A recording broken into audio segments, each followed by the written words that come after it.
Okay, so NZXT are well known in the PC gaming world, most notably for their awesome cases and cooling products. And you can check out plenty of NZXT videos on our YouTube channel. Now, over the years, NZXT have also developed their own PC ecosystem that includes motherboards, power supplies, and LED lighting. And more recently, they've launched into the world of peripherals with the NZXT capsule mic and boom arm, as well as some funky accessories like the mouse mat and puck. So, what's missing?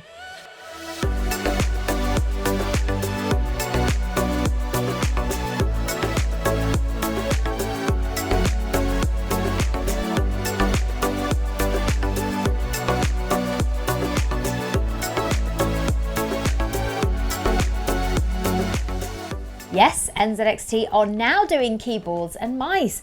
So we're now going to take a look at the brand new Function keyboard family, which I've got here. We have got the full-size Function, the Tenkeyless, otherwise known as TKL, meaning without the number pad section from the right-hand side, and we've also got the MiniTkL. So first of all, let's take a look at what they've all got in common. Now, they're all mechanical gaming keyboards with a low-profile chassis design, durable aluminium top plate, and hot swappable keys. And they've all been designed with a standard bottom row layout so that third-party keycaps can be used. Your keys are rated for 50 million key presses, and they have a left side volume roller along with Win key lockout, volume mute and brightness controls. They also have a detachable USB-C cable, which I always like on my peripherals. To personalise the RGB lighting on the Function keyboards, you use the NZXT CAM software, which I love. I've actually made a video on that a little while back, so check that one out to see a load of fun features that you can now use on the Function keyboards. You can change the RGB on each key if you wanted, or you can use the pre-made lighting profiles or even make your own. The Function keyboards also have onboard memory too, so you can have 1 default and 4 customizable profiles saved to the keyboard itself. Now, just a little note here for you that when the mouse and keyboard are plugged in for the first time and then CAM's launched, there's going to be an automatic firmware update. The lights on the mouse and keyboard will flash multiple times red, and they'll disconnect and reconnect to the PC. And it's really important that you don't unplug the mouse or keyboard during this firmware update process.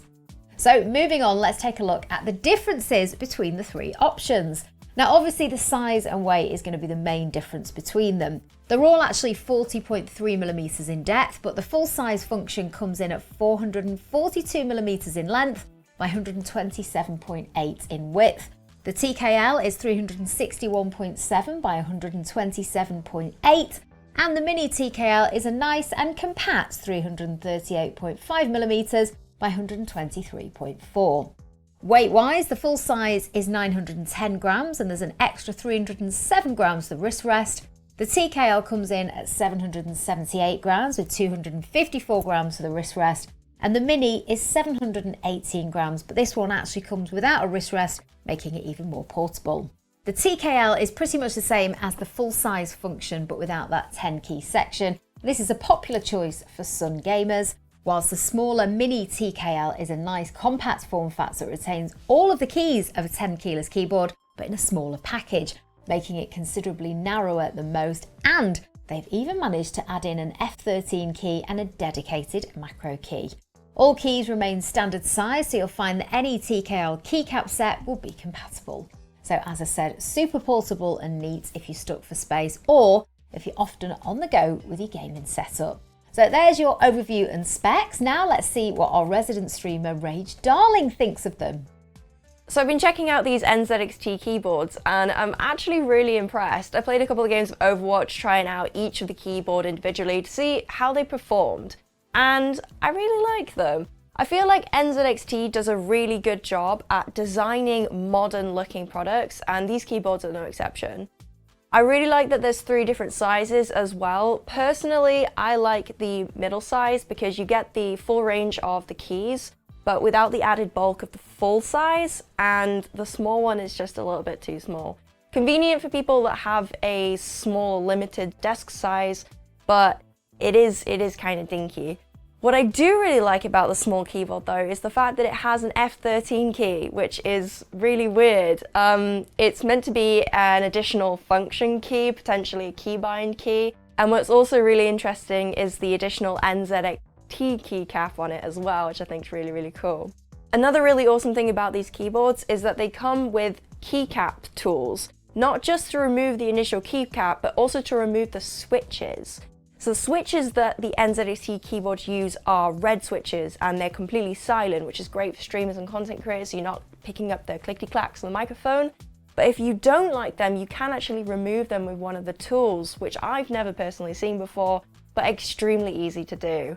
Another really awesome thing about this keyboard that I love is the media control and the fact that it's on the left-hand side of the keyboard. So you don't have to remove your hand from the mouse while you're gaming, you just simply use your left hand to control the media. I mean, I don't know why manufacturers haven't even thought of this before, so take note guys, you can easily access your volume up, down and mute with literally just your left hand. It's brilliant.